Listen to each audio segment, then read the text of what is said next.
Boys and girls, welcome back to the Commercial Real Estate Starting from Scratch podcast with me, your host, John Kleisch, on episode number 28. If this is your first time tuning into the podcast, appreciate you listening. What's going on here? Well, I'm documenting my journey from starting from scratch, believe it or not, with $0 owned of commercial real estate and no experience in commercial real estate, all the way up until today, about 7 to 8 months later. Now I own two commercial buildings valued at about $2.5 million, based out of the Phoenix metro area. Right now I own an industrial building that's mostly leased out to auto mechanics and body shop folks. And then I own an office building in Sun City, Arizona, which is partially leased out to a financial firm. And then the other portion is vacant at the moment, and I'm trying to make this very authentic. I'm taking you along on my journey from literally nothing up until however long we do this podcast for probably for a long time. So that's the brief introduction. I recommend starting at the beginning. If you wanted to not take my advice and just listen to today's episode and move forward from there, cool, so be it. Is what it is. So let's see here. Not much updates for you guys. The last 3 weeks, they've been hellish. It's been crazy. It's been nonstop. I feel like I probably could have recorded 5-6 podcasts in that time. And so no real lulls. Let's see what actually happened after Wednesday. Oh, I guess some stuff happened. My insurance agent got that all handled. $6,000 for insurance for the year seems like free compared to the $17,000 quote we got. So that's all been shored up, taken care of. Shout out to Colby Fryer again. He drove out to me and got all the papers and documents signed to get that all taken care of. So rest assured, now the building is insured, so we can sleep good at night and knowing that if it does burn down, we're covered. And so that's that little bit of an update there. On Friday, we did a lot of work on getting these outdoor bays up to snuff, mostly electrical. And when I say mostly electrical, that's all that we did was electrical type of work, making sure that all of these bays, not all of the bays actually, but the bays that at least we had rented out, get power to them, and then got a really good idea on what has to happen to get power to the rest of these bays. I didn't want to go out and spend a ton of money since these bays aren't leased yet, but one of them we did get leased, and their lease starts on Monday. Or this started Monday. So I wanted to make sure that they had full operating power, and they did. We got that all taken care of. And just like any other job you do, there was some great news that made it cheaper, and there was some other news that wasn't great that made it more expensive. But in the end, got it all taken care of, and I have a really good idea of what it's going to cost to get these bays up and running, which is great. And shouldn't be too much work. What I'm going to do is get them leased up and then get my electrician over there ASAP. That way we don't spend a bunch of money and just have it sit waiting around. Projects that we have to do sooner than later. The roof is number one. Like, that roof's happening. Not this week, maybe potentially. Basically we just need to get our loan all shored up. We're getting a pretty aggressive hard money loan that's really, how do you say, it's very willy-nilly, like a cowboy Wild Wild West. It won't be backed by anything. It makes it easier. Paying 15% on it, but typically I'm borrowing money at 2 and 12 anyway, so 15%, not too bad. But at least this way we can get everything knocked out all at once, taken care of, especially now that I got my new tenant, not new tenant to the spot. My tenant from spot 2 in Grand will be moving over to spot 1, and I still haven't signed that lease, but we talked about all the details. He actually called me and messaged me today saying, hey, I want to make sure I'm good to go so we can start moving in. The place got cleaned out. Boy, oh boy, did it get cleaned out. That place went from a hoarder house to looking like a proper shop. So that's exciting. I couldn't believe those pictures. I can't wait to actually see it in person and take a look with my own eyes. But the place looks fantastic, which was great because now my tenant 2 can move in, and starting April 1st, we're going to start, boom, $7,500 a month starts hitting. Well, on the docket for me, sounds like he's all shored up, ready to go, which if you've been listening, That was a huge to do, a massive, massive to do was get this place cleaned out. And I put that on him, and I'm glad that I did. It worked out really, really, really, really well. There's still some stuff in the back area that I'm not overly concerned about, mostly because it's worth money and I could probably just take it and tow it and keep it. But I don't even want to do that. But I will if I have to at some certain point in time. So whenever this back area gets leased out, that's when that clock gets ticking. And even not even then, I'm putting the pressure on him now, especially that the front spot is open. So now I need to lease out that back spot, tenant two spot. I believe I have somebody. We've been going back and forth. I'm happy that they're busy, but it's also like I've met them at the property. They've walked it. They've wanted to go at these very obscure hours, and I just can't meet them there at these weird at 6 in the morning. I can't even get in. I got to wait for the guys to get in. I don't even have a key for that back area, and they can never seem to make it. So that makes me a little bit not worried, but just like, hey, if you really needed this place, don't you think you'd make a little bit of time? I mean, I've tried meeting up with them 3 times now, post their first visit, so they're very interested. It would be great to lease that up to them. The only downside is I would lose a lot of bays, but I have less tenants, so I'm not super hot to trot on them. I would much rather, to be honest, lease out those outdoor bays. There's 3 big outdoor bays that I could lease up, and then lease out that back area. And guys, if this leasing these outdoor bays works really well, I got 10,000 square feet. I could start putting up more of these shade structures, and we're getting $1,600 a month for 725 square feet of covered space. That's really good. That's insane. I mean, think about the dollar rate on that 1,600 divided by what I say 700. Well, let's do the exact math. We're 25 by 25 is basically where we're cooking. 625. That's not bad at all. So price per square foot, $2.56 per square foot per month. That's crazy. That's insane. I don't know what else fetches that. Normally, to get you guys an idea, I mean, we're renting out the tenant one spot for $1. So that's 2.5 times, 2.56 times the rent. What we are renting is an outdoor metal shade structure. So these numbers are nuts. Now that I'm thinking about it, it's like, golly, do I just get a bunch of these? Find some land that's zoned M2, heavy industrial, and do whatever on it? That would be pretty cool. Pretty sweet. So maybe something to think about. But so on the docket, get the roof fixed, get swamp coolers installed. Those are the big things for grand. And then next up, find a tenant spot for number 2. And if these guys don't sign up because they want all of the space, if these guys don't sign up, get these other outdoor bays leased up. But I feel like we're on a pretty good path. I forget if I talked about this last week. I got another call from another guy that went out and saw it and said $1,600 for this crazy good deal. I haven't heard from him again though, so probably don't know what his deal was. However, I was excited to talk to another guy that thought that was a great deal, so maybe I should raise the rents a little bit and make it a little bit more expensive, which might be on the docket. So I'm going to start advertising those at $1,800 a month and see what happens, because even though it's only $200 more, I got 3 of them. If I can get $600 more a month, that's $7,200 a year. What is that? At a 7.5 cap, $100,000, $96,000 valuation. So if I can get $200 more for those outdoor bays, that increases the value of the building by $96,000. Holy cow. That's why I love commercial. That exact number right there, that little math problem, is what makes frickin' commercial really cool. Imagine if you had a rental, single family house, and you turned a shed into a guest house that you could rent out for, say, $600 a month. You ain't increasing that value by $100,000. No way. Even if you increase the value at all, because it's all depending on the appraised value. No way. So no way, no way. Let's do the math and just see what each one gets me. $1,600. Let's just call it Let's call it $1,800 times 12.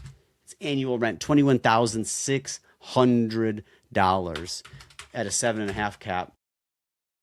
$1,000 increase in valuation. Are you kidding me? Guess how much it cost me to build one of those structures? That one $5,000, $5,000 plus electric. Call it $6,500. $6,500. Are you guys kidding me? 1,800 times 12, 21,000. $21,000. It's going to cost me. Let's call $7,500. Let's get crazy. 21,600. I mean, we're getting our money back, and we're making basically a 34% return on our money on that. Are you kidding me? That's crazy. That's absolutely nuts. No, it's way more than that. Way more than that. I'm bringing in $21,600 and we're spending $7,500, 2.88 times. Yeah, that's really good. That's really, really, really good. Can't beat that. Can't beat that. Pay that off quick. So there's an idea.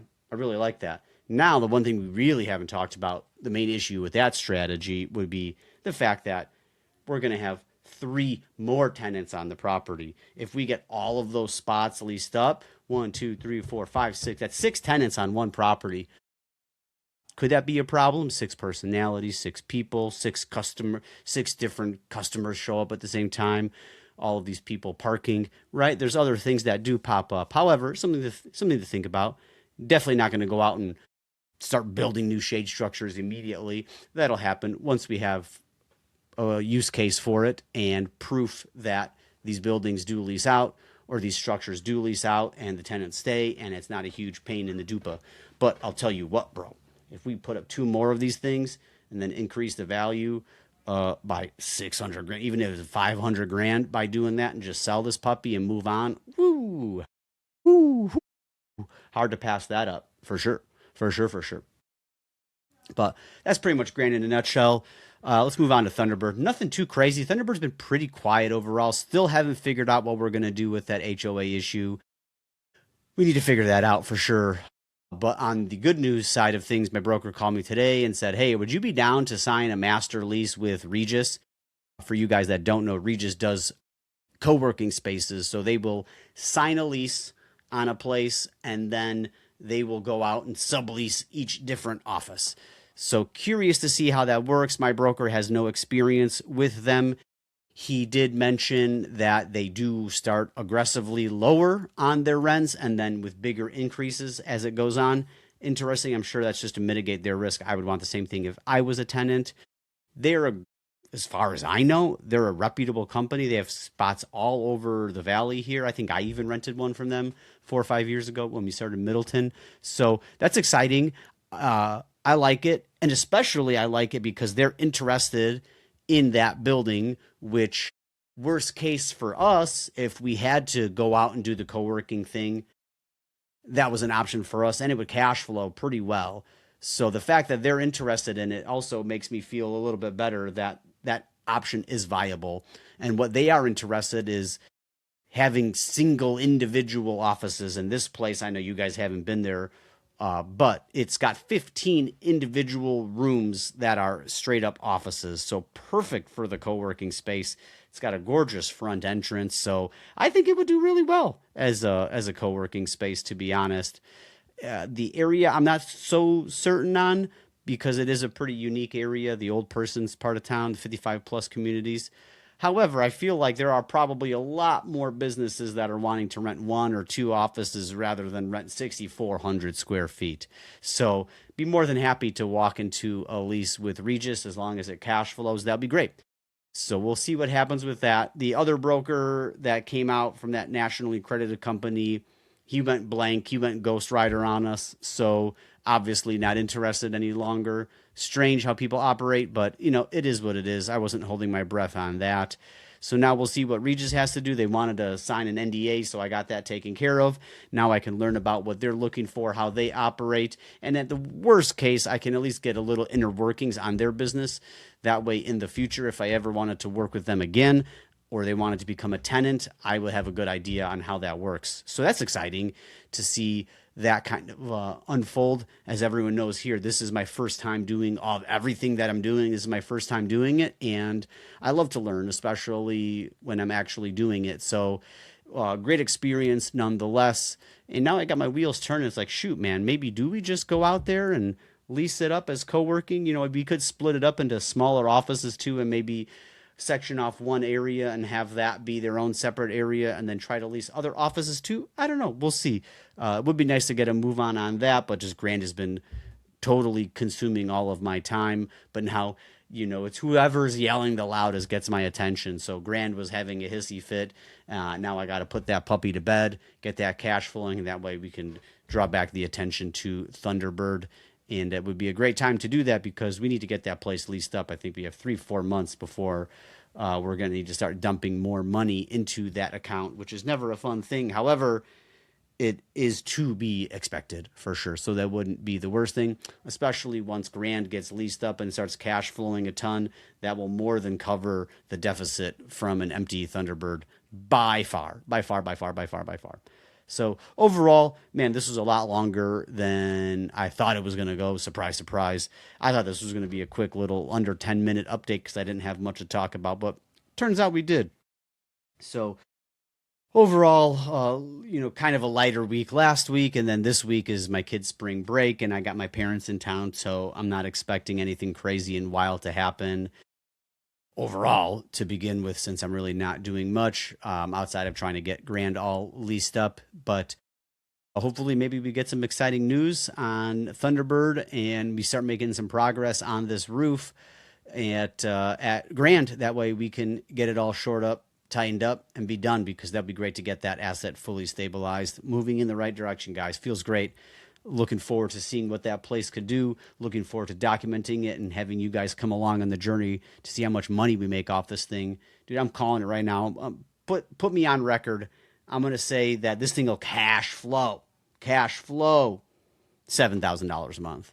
And I'm talking true cash flow after all of our expenses, after CapEx, after after taxes, after insurance. True cash flow. We're going to make $7,000 a month. And if I am wrong, I don't think I'm going to be wrong by much. So that would be really, really, really cool. I believe that puts the valuation of that building at like 2.2, 2.3, 2.4, something like that. Bought it for 1.5. So that would be really cool if we could get it up to 2.5 and do a 7-figure increase in equity on this puppy. I mean, that would be crazy. But let's see. Let's put a goal to this one. $7,000 a month cash flow in less than 6 months. So that's the end of summer, September 18th. Shoot, that's sandbagging. What do you think, guys? 6 months? Okay, let's keep it. I'll tell you what, if we're hitting 7,000, that's like $17,000, $18,000 a month in gross rent in 6 months or less. Yeah, right now we're at 9,100, 75 plus 16. Yeah, 9,100. So shoot, I got work cut out for me. Holy cow. That's a lot of work, boys and girls. All right. Well, let's go end this podcast here. I'm hungry. I got a steak in the sous vide that I'm about to fire up here. So let's get this puppy on the road. Appreciate you guys listening in, tuning in for the episode 28, I believe, man. Really appreciate, episode 28. Really appreciate everyone sticking around, listening. I love getting the stats every week. We're getting more and more listeners every week out there. Guys, follow me on Instagram. I post pictures and updates on there, especially with the projects that are going on, with actual pictures of the facility, the improvements that we're doing, walkthrough videos, things like that. John.Kleisch, Kleisch. Maybe I'll post that in the show notes once I get around to it. Guys, send me a message too if you have any questions, want to talk about something, or want me to talk about something, or have a comment or anything. Go ahead. There's a button that says send me a message. Click the button. No one's doing it. I got my brother. Matt, you're the only one. Have someone else do it for Cry Eye. Please don't make me beg. I want to hear from somebody else. And there was something else. Oh, guys, subscribe and like, and then also comment too. Comment. Leave me a review. That's what I'm asking for. Leave me a 5-star review, whether you like it or not, and leave me some notes on there, maybe with some suggestions. But if you guys could do that, that would be very helpful. And lastly, if you know someone that you think would get a kick out of this for entertainment purposes, or they think they could learn something from this, or love watching me suffer and make a bunch of mistakes, please send it to that friend. Send it to them and say, hey, I thought this podcast would be awesome for you. Here you go. Give it a listen. And then have them give me a review too, because that really helps out. All right, boys and girls, just like that, we are out of here. Episode 28 in the books. And on that note, take her easy.